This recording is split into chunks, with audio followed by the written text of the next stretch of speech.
Foi em 2013 que passei por um término que me deixou devastada. Eu estava em um relacionamento há cerca de 18 meses. Embora isso soe como um clichê, parecia que eu estava vivendo com uma espada de Damocles pendurada sobre a minha cabeça. Mas, em vez de uma espada, era um ambiente cheio de drogas e álcool. No começo, meu ex era aquele cara divertido e carismático de quem eu gostava. Mas depois de tantas brigas e mal-entendidos sobre dinheiro e ressacas, percebi que queria uma mudança na minha vida. A questão é que, enquanto eu estava buscando relaxamento e estabilidade, ele estava afundado no caos dele.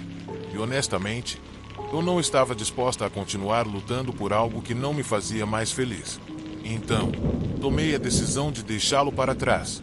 A briga foi intensa, gritos e lágrimas por toda parte.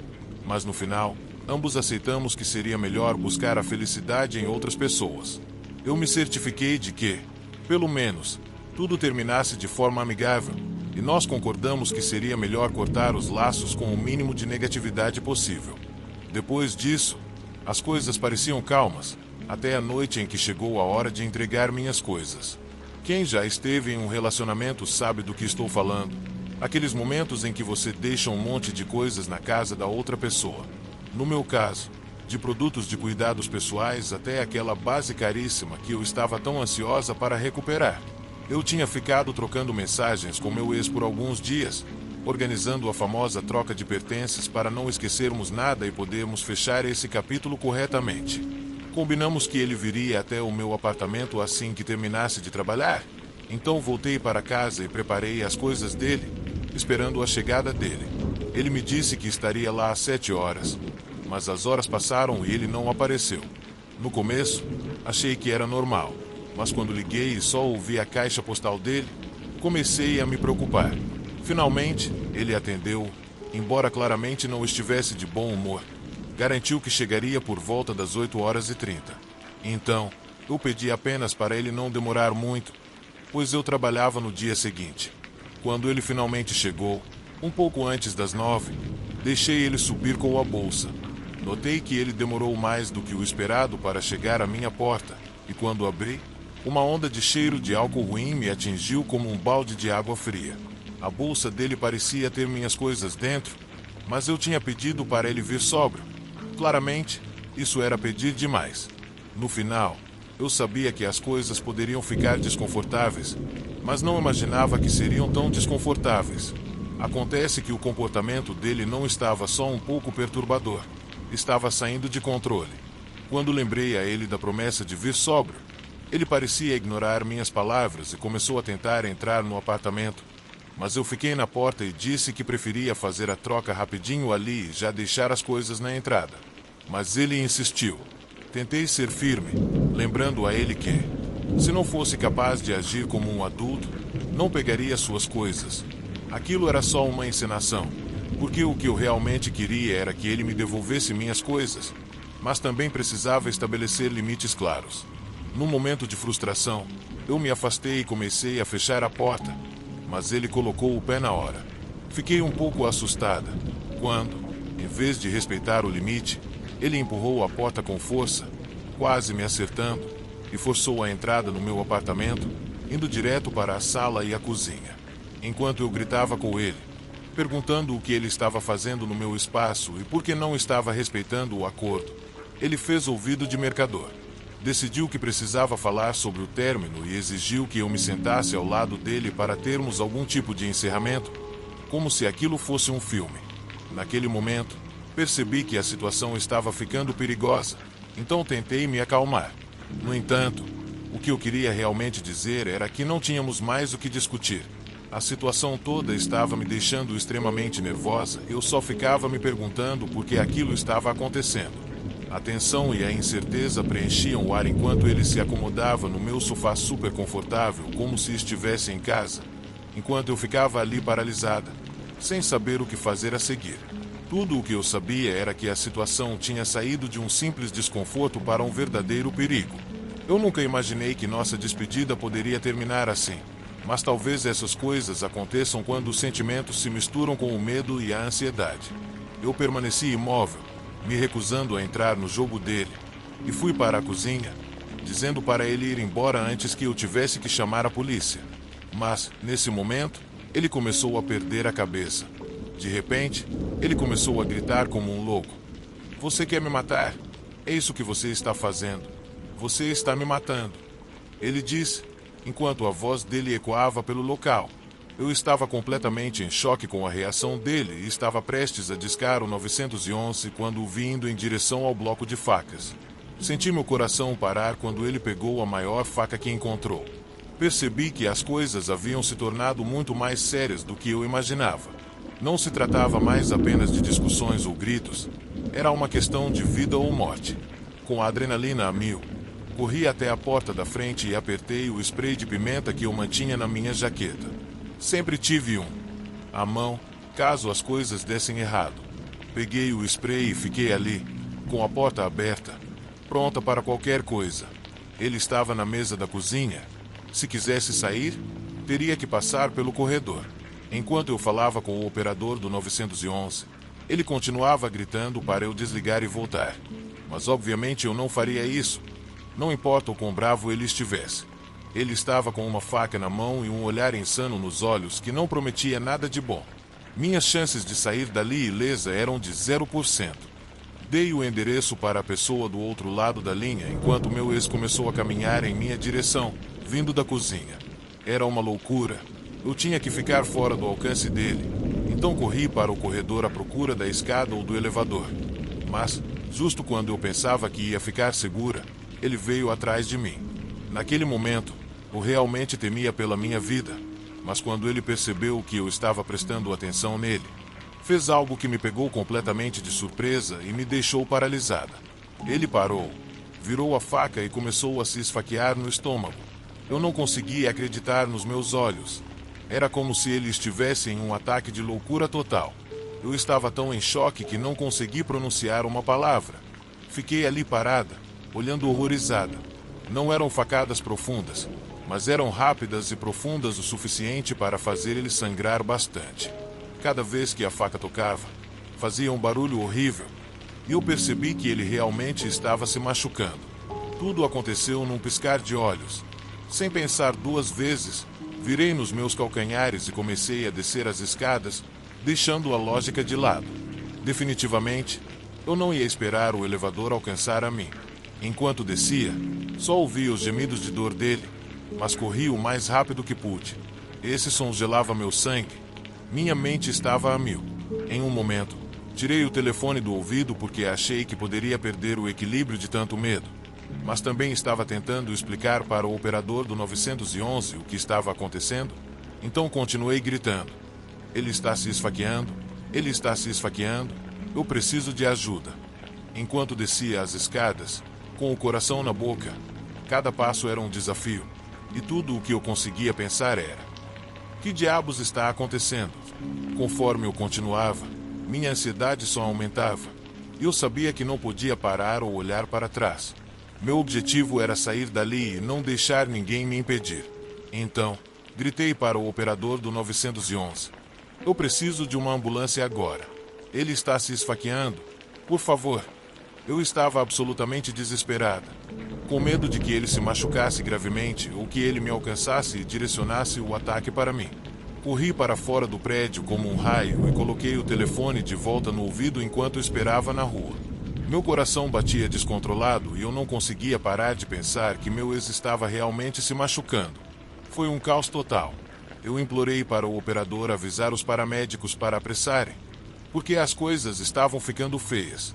Ela fez o melhor para manter a calma, o que ajudou um pouco, mas eu sabia que a situação era séria. De repente, vi as luzes da viatura se aproximando e comecei a acenar com os braços loucamente, apontando para que soubessem onde eu estava. Quando entraram no prédio com o meu chaveiro, não pude parar de implorar. Por favor, não atirem nele, ele só está tentando se machucar. Mas os policiais focaram no que tinham que fazer e não me deram atenção, o que só aumentou minha ansiedade. Eu pensava, meu Deus, ele ainda está com a faca. Eles vão matar meu ex ali no corredor. Mas, felizmente, eles não atiraram nele. Encontraram ele deitado no chão, sangrando. E aquilo foi um alívio. Quero dizer, porque ele não estava mais se esfaqueando. Levou pelo menos 1 hora para os paramédicos chegarem e levá-lo embora. Enquanto eu esperava, meus vizinhos saíram de seus apartamentos, todos preocupados com o tumulto. Foi um conforto tê-los ali. Eu precisava de alguém para me apoiar naquele momento horrível. No final, meu ex sobreviveu, graças a Deus. Ele passou por várias cirurgias para reparar todo o dano que causou a si mesmo. Porque, no fim, ele realmente se perfurou profundamente. A verdade é que eu esperava que esse episódio de loucura o ajudasse a colocar sua vida nos trilhos. Mas, infelizmente, o último que soube, ele voltou aos velhos hábitos. Depois de 1 ano. É uma pena, ele tinha tanto potencial. Mas se é assim que escolheu viver, só posso desejar o melhor para ele. Feliz por estar longe de toda aquela confusão, asterisco, asterisco.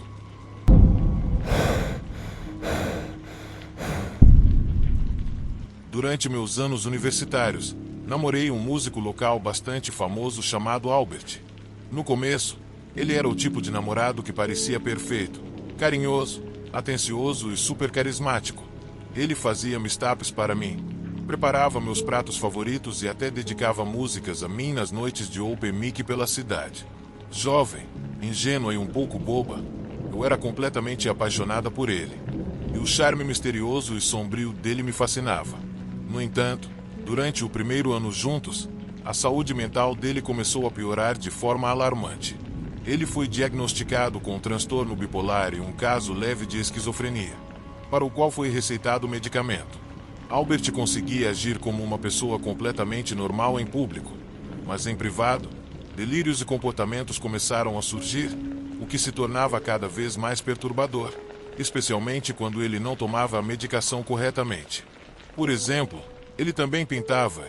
De repente, começou a fazer arte com temas de assassinato e coisas macabras, o que me preocupou. Embora estivesse exausta com a situação, fiz o meu melhor para ser compreensiva. Eu o amava e achava que ele não deveria enfrentar sua doença sozinho. Uma vez, ele desapareceu por um dia inteiro, então fui procurá-lo no apartamento dele. Quando cheguei, percebi que tudo estava estranho. A porta estava escancarada e o celular dele estava tocando na mesa de cabeceira, mas ele não estava em nenhum lugar.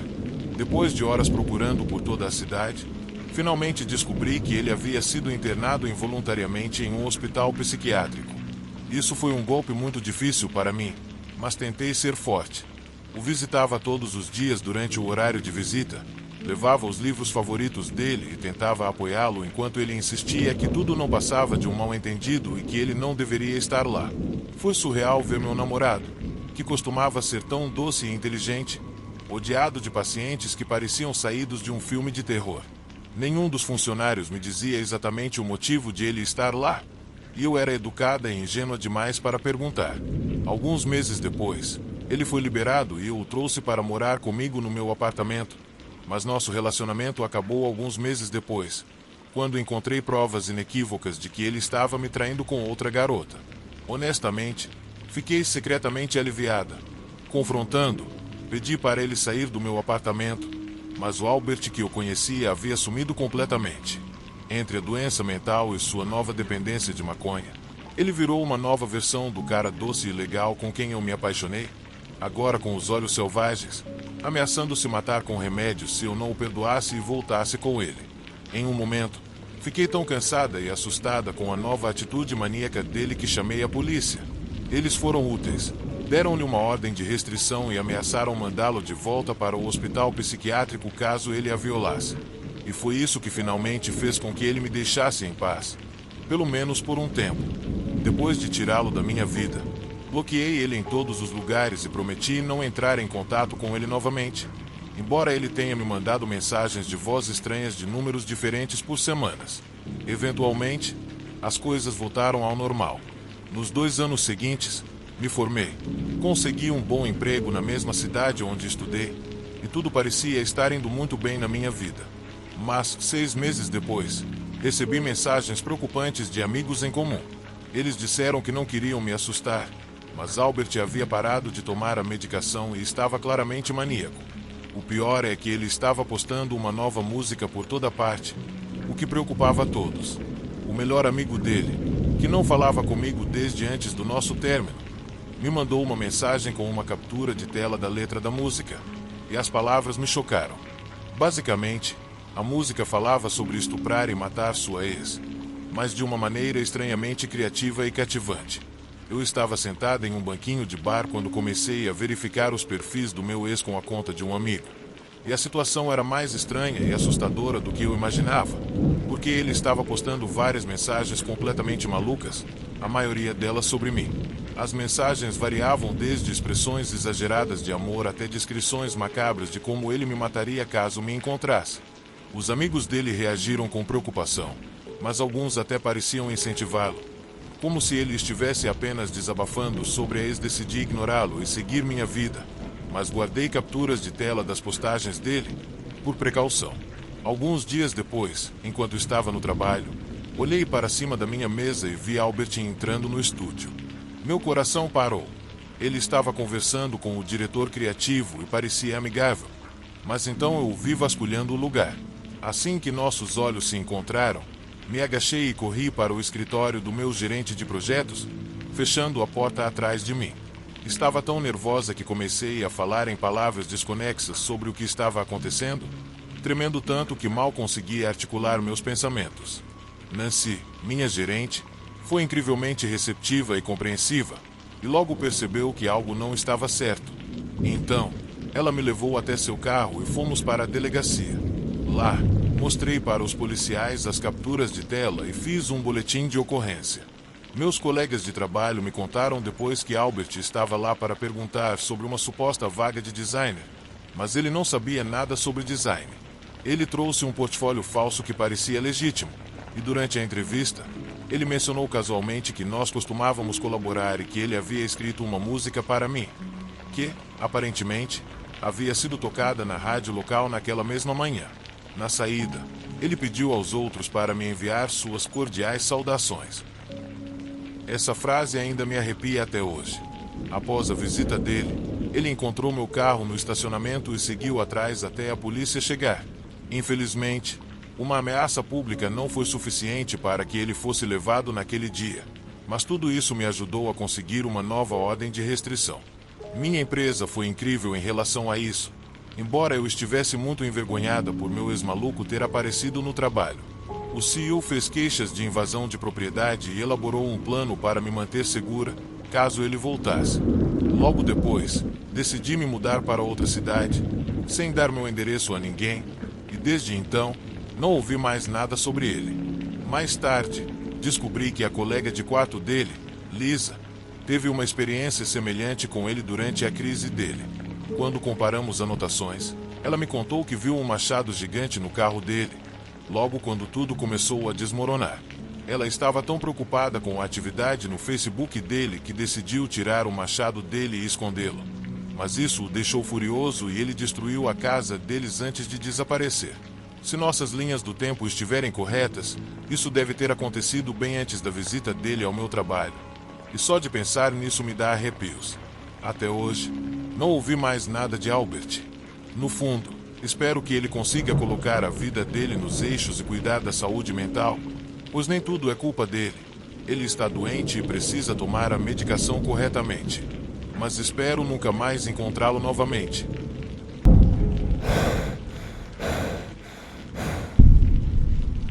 Meu nome é Howard. Tenho 24 anos e logo completarei 25. Tudo isso aconteceu durante o meu segundo ano na faculdade, quando eu já tinha 20 anos e estava estudando medicina. Eu morava em um apartamento alugado no terceiro andar de um prédio, a cerca de 15 minutos a pé do campus. Por isso, resolvi dividir o lugar com 2 outros caras para reduzir os custos. Um deles era o Michael, estudante de engenharia eletrônica no terceiro ano, e o outro era o Samuel, um ex-aluno que estava fazendo MBA, mas originalmente era especializado em linguística. Nós nos dávamos muito bem e sempre brincávamos uns com os outros, graças em parte às nossas travessuras nas redes sociais. Lembro que no dia 20 de agosto de 2017, alguns dias depois do meu aniversário, voltei para casa depois de um longo dia de trabalho. Era por volta das 19 horas. Naquela hora, o Michael e o Samuel estavam na casa de um amigo, bebendo. Então, Eu estava sozinho quando cheguei. Quando atravessei a porta do corredor, algo me surpreendeu. Vi uma garota agachada em frente à porta do meu apartamento. Olhei ao redor, alerta, e vendo que nem o Michael nem o Samuel estavam com ela, me aproximei. A ideia de ajudá-la passou pela minha cabeça. Então, em vez de me assustar, perguntei se ela precisava de ajuda ou se tinha esquecido a chave. Foi quando ela se levantou de repente e me olhou com uma expressão intrigante. A primeira pergunta dela foi sobre o Michael, o que me deu um certo alívio. Eu lhe disse que ele tinha saído para beber com alguns amigos. Se você quiser, pode esperar aqui. Eu ofereci. Ela sorriu e assentiu. Sem hesitar, entrou quando eu abri a porta, começando a olhar ao redor. Fique à vontade. Sente onde se sentir confortável, eu disse, enquanto ainda tentava processar a estranheza da situação. Ofereci algo para beber e perguntei se ela queria comer algo, mas ela apenas disse que não queria nada. Eu só quero ver o Michael, foi a resposta dela. Eu fiquei um pouco confuso, então perguntei qual era a relação dela com ele. Sou namorada dele, ela respondeu, como se fosse a coisa mais normal do mundo. O que mais me surpreendeu foi que, pelo que eu sabia do Michael, eu nunca o tinha visto sair com ninguém. Só lembrava que ele tinha falado de uma garota com quem ficou alguns anos atrás, mas nunca mencionou namoros atuais, então não pude deixar de ficar curioso. Você já tentou ligar para ele? Perguntei. Não estou com meu celular. Foi a resposta surpreendente. Olhei para ela, incrédulo. Quem, em sã consciência, não carrega um celular em 2017? Determinado a ajudar, peguei meu celular e ofereci a ela, mas ela recusou, dizendo, acho que vou esperar. Não pude deixar de levantar uma sobrancelha, um pouco cético. Você tem certeza? Porque ele pode demorar, avisei, mas ela simplesmente me ignorou. Olha, estou cansada, mas se você quiser esperar, pelo menos manda uma mensagem para ele. Assim ele sabe que você está aqui. Sugere. No entanto, ela virou a cabeça para a janela, como se não se importasse com o que eu estava dizendo. Depois de um tempo, desisti e avisei que ia tomar um banho rápido. Levei meu celular para o banheiro e mandei uma mensagem para o Michael, avisando que a namorada dele estava esperando por ele. Alguns minutos depois, por volta das 19h30, enquanto eu estava no banho, recebi uma ligação dele. Não atendi de imediato, por motivos óbvios, então terminei de me enxaguar, me vesti rapidamente e o liguei de volta. Alô, isso é uma piada? Não estou vendo ninguém aqui no momento. Foi a primeira coisa que ouvi. Não é piada, respondi, um pouco alarmado. Tem uma garota aqui que diz que é sua namorada e ela insistiu que está esperando por você. Depois que eu falei isso, a conversa ficou tensa. Michael me pediu o nome da garota, mas eu nem tinha tido a chance de perguntar. Então, eu disse isso para ele. Ele perguntou como ela era. Olhei em direção ao corredor, onde ela estava, mas não tinha uma descrição clara. A garota ainda estava sentada, olhando para a janela. É difícil dizer, realmente não tenho muita ideia. Ela tem pele clara, cabelo castanho. É bem normal. Só sei que está aqui esperando por você. Minha apreensão aumentava enquanto eu conversava com o meu amigo. Por que você não perguntou o nome dela? Ele insistiu, e comecei a sentir um calafrio na espinha. A garota tinha aparecido do nada e sua atitude estava estranha. Estou com uma sensação estranha em relação a ela. Cara, não gosto disso, confessei a Michael. A ideia de que essa garota, que dizia ser namorada de alguém que não a conhecia, estava no meu apartamento me deixou nervoso. Quem era ela realmente? Estava esperando por alguém ou era só uma estranha com intenções esquisitas? Não sabia o que fazer. Olhei de novo para onde ela estava e tentei vê-la melhor. Então, disse a Michael que a garota tinha cabelo castanho longo, olhos castanhos que pareciam carregar um mundo de tristeza. Não era muito alta, provavelmente uns 1,63 metros, e usava um moletom verde escuro que parecia grande demais para ela, além de jeans e tênis pretos. Depois de mencionar a aparência dela, um silêncio caiu sobre a ligação por uns 5 segundos, que pareceram uma eternidade. Perguntei a ele se já tinha tido uma ex-doida, rindo um pouco, mas o que ele disse apagou o sorriso do meu rosto. Essa garota parece a minha namorada de 5 anos atrás. Ela sofria de depressão e supostamente morreu depois de cair do prédio da casa da família dela, disse ele com um tom de angústia. Nesse momento, o pânico tomou conta de mim. Comecei a suar frio e só consegui murmurar uma frase: o que eu faço? Não fale nada para ela e não faça nada estranho. Eu já volto, mas não desliga, ele me disse. Quando a ligação terminou, eu ouvi ela correr até o outro lado do telefone. No entanto, eu estava em choque, incapaz de processar o que acabará de ouvir. Saí do banheiro com a mente cheia de perguntas e o cabelo ainda um pouco molhado, e lá estava ela, em cima do parapeito da varanda. Eu a vi chorando enquanto murmurava que nunca foi boa o suficiente para o Michael, e a cena foi avassaladora. Eu ainda estava tentando assimilar o que Michael me havia contado. Sem pensar, desliguei e corri em direção a ela, gritando para ela entrar, mas quando ela virou o rosto para mim, sorriu com uma tristeza que partiu meu coração. Nunca encontrarei felicidade. Eu nasci triste, ela disse, e num piscar de olhos, ela saltou. Eu dei um grito e estiquei a mão para tentar segurá-la, mas falhei miseravelmente. Fechei os olhos apertado, mas o medo me forçou a abri-los de novo, e meu coração afundou quando vi que não havia nenhum vestígio dela no chão. Alguns minutos depois, Michael chegou correndo e me encontrou na varanda dos fundos, pálido e tremendo. Onde ela está? Ele perguntou, e eu contei o que aconteceu. Ele respirou aliviado e confessou que estava sonhando com ela e que, às vezes, via a silhueta dela vagando por aí. É por causa daquele moletom verde.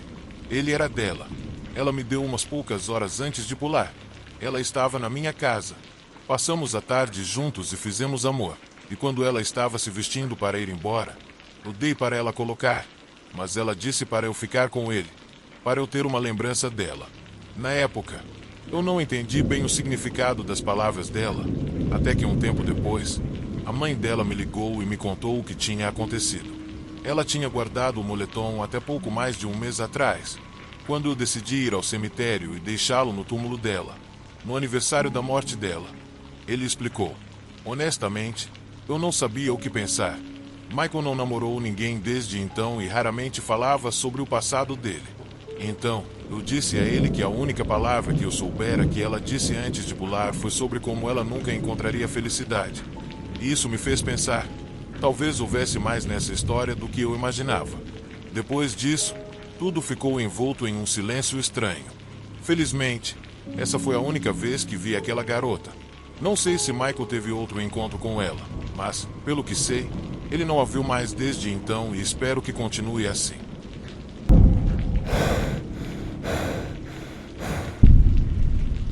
Quando eu estava no ensino médio, tive uma experiência aterrorizante com um ex-namorado que me deixou me sentindo muito mal por um bom tempo. Eu tinha 16 anos e conheci esse cara no Facebook. Ele estudava em uma escola próxima, então decidimos nos encontrar para assistir a um filme. E tudo parecia estar indo bem. De fato, começamos a namorar, mas as coisas ficaram estranhas muito rápido. A primeira vez que ele veio na minha casa, percebi que ele estava usando uma tornozeleira eletrônica, mas não perguntei o motivo. Eu não queria deixá-lo desconfortável, já que éramos muito jovens. Meus pais não deixavam a gente ficar sozinho, então passávamos o tempo todo na casa dele ou no acampamento da YMCA. No começo, estava sendo divertido, mas depois percebi que a família dele era um pouco estranha. Um dia, enquanto estávamos no quarto dele, vi o pai dele espionando a gente pela janela. Claro que eu fiquei uma fera e gritei com ele. O velho saiu correndo, e meu namorado me disse para não me preocupar, que o que aconteceu era que o pai dele gostava de loiras e que ele só gostava de olhar. Eu fiquei completamente congelada quando vi como ele falou aquilo. Tão natural, como se fosse uma coisa normal. Mas, logo quando eu pensei que já tinha visto o suficiente, entrei na cozinha e vi a mãe dele usando crack. Foi nesse momento que eu soube que precisava me afastar daquele garoto. Decidi terminar com ele naquele mesmo dia. Mas aí as coisas ficaram feias. Ele começou a chorar e me disse que estava doente, com câncer, e que precisava de mim porque sentia que não tinha muito tempo de vida. E eu, boba e ingênua, acreditei nele e disse que poderíamos ser amigos. Mas foi aí que tudo mudou. Ele começou a aparecer na minha escola, mas não ia para a aula. Ele ficava do lado de fora da minha sala, me olhando de um jeito perturbador. Toda vez que eu saía, ele estava lá. Ele era um cara alto e forte, cerca de 1,93 metros, então me dava muito medo, o que fez com que eu deixasse isso acontecer por semanas. Porém, a situação piorou quando ele começou a me seguir até em casa. Ele pegava o mesmo ônibus que eu, mantendo distância, mas sempre cerca de 3 a 5 metros atrás de mim, me vigiando, e só ia embora quando meus pais chegavam. Finalmente, um dia eu me cansei. Estava exausta de ele me seguir e disse para ele ficar longe de mim, que não queria mais nada com ele. Mas isso só piorou as coisas. Comecei a receber cerca de 150 ligações por noite. Metade eram ameaças horríveis e a outra metade eram ele cantando músicas sobre desgosto que ele mesmo fazia com a guitarra. E, toda vez que eu bloqueava o número dele, ele conseguia outro, como mágica. Uma manhã, acordar foi um pesadelo completo. Encontrei um boneco de neve na minha varanda, dançando e cantando. Mas não era um presente fofinho. Ele tinha esfaqueado a cabeça do boneco e uma faca estava saindo dela. E, para piorar, ele cobriu o boneco com o desodorante que eu uma vez mencionei que gostava do cheiro. Mas, justo quando achei que não podia ficar mais bizarro, percebi que havia um buraco onde o pequeno alto-falante do boneco ficava.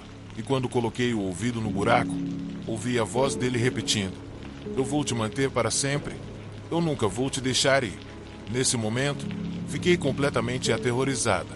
Contei tudo para os meus pais, e eles entraram em contato com a escola.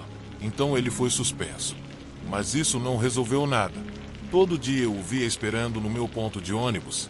Para piorar, ele continuava me seguindo até em casa. Um dia, enquanto eu caminhava, ele correu na minha direção, como se fosse me bater. Nesse momento, fiquei cheia de terror e me preparei para o impacto. Mas quando ele estava a poucos centímetros de mim, ele parou e me abraçou. Mas não foi um abraço normal. Foi como se ele estivesse tentando me esmagar. Eu pesava cerca de 40 quilogramas e media 1,55 metros. Então me machuquei bastante e acabei com uma costela quebrada. Chorei como nunca antes na vida, de tanta dor. Perguntei para ele por que diabos ele estava me atormentando tanto. Mas ele só começou a chorar também, antes de sair correndo e me deixar uma mensagem de voz com uma música que dizia: "Hoje à noite é a noite que eu nunca vou esquecer." E foi aí que finalmente conseguimos uma ordem de restrição. Uma noite, acordei do nada, sem motivo aparente. Levantei para pegar um copo d'água. Quando olhei no reflexo da geladeira, notei um movimento no meu quintal. Estava tão escuro lá fora que eu não conseguia ver direito. Então fui até a porta de vidro da varanda.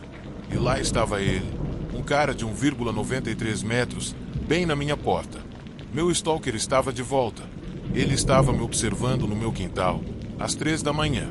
E, naturalmente, comecei a gritar, o que acordou meus pais. Mas ele já tinha ido embora quando meu pai saiu para ver o que estava acontecendo. Acontece que havia um pequeno pátio bem fora da minha janela. Então foi fácil para ele ficar me observando de lá. Depois disso, fomos à polícia e avisaram ele de que, se aproximasse de mim de novo, ele seria enviado para a detenção juvenil.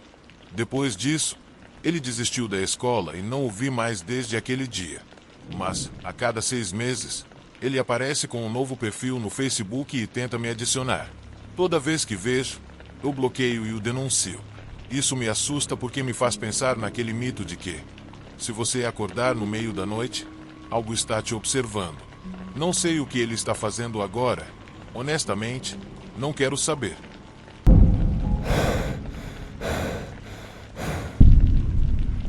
Uma vez, no vasto mundo do Snapchat, conheci um cara chamado Lia.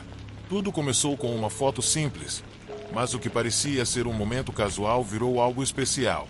Porém, eu não fazia ideia de que essa amizade inocente logo se transformaria em um romance digital. Conversávamos todos os dias, compartilhando fotos, sonhos e momentos aleatórios. Lia e eu éramos inseparáveis naquele universo de filtros e emojis. Apesar da distância que nos separava, nossa conexão parecia muito real. No entanto, um dia, enquanto navegava pelo Snapchat, algo me atingiu em cheio.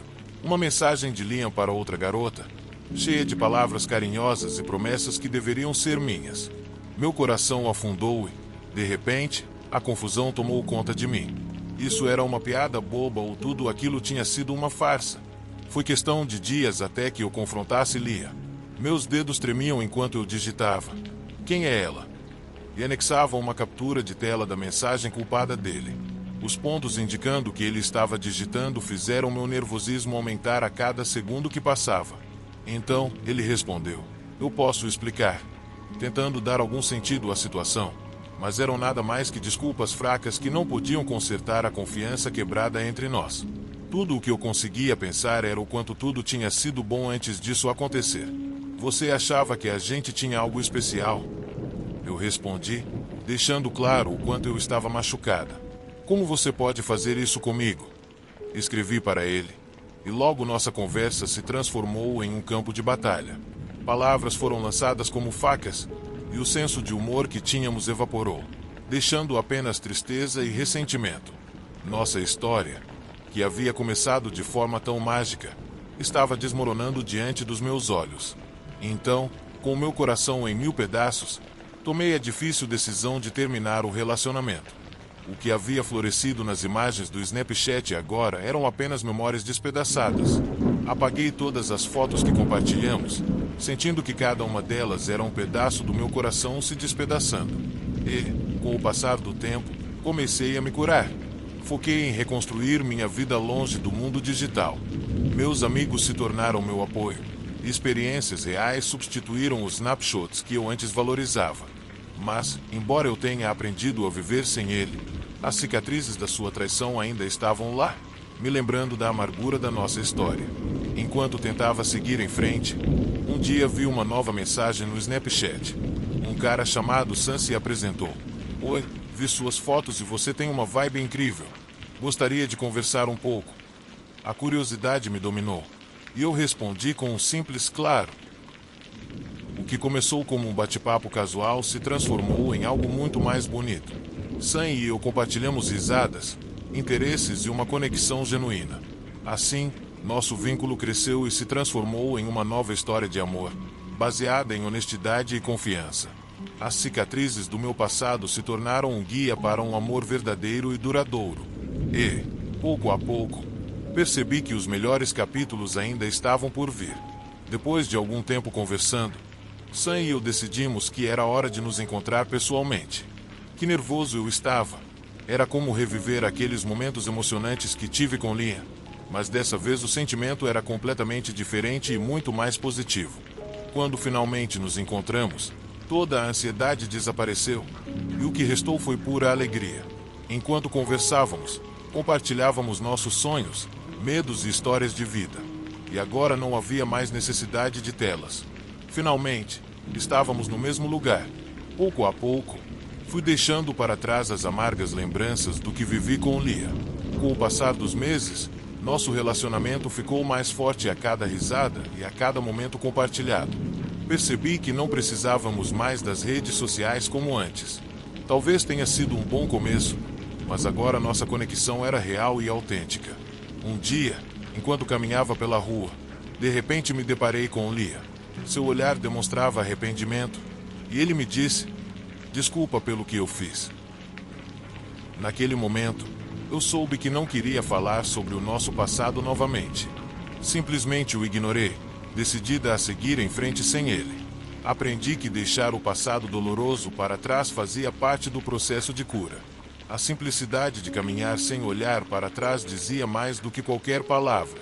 Naquele momento, me senti empoderada para deixar as sombras do meu antigo relacionamento para trás e seguir para este novo capítulo com Sam.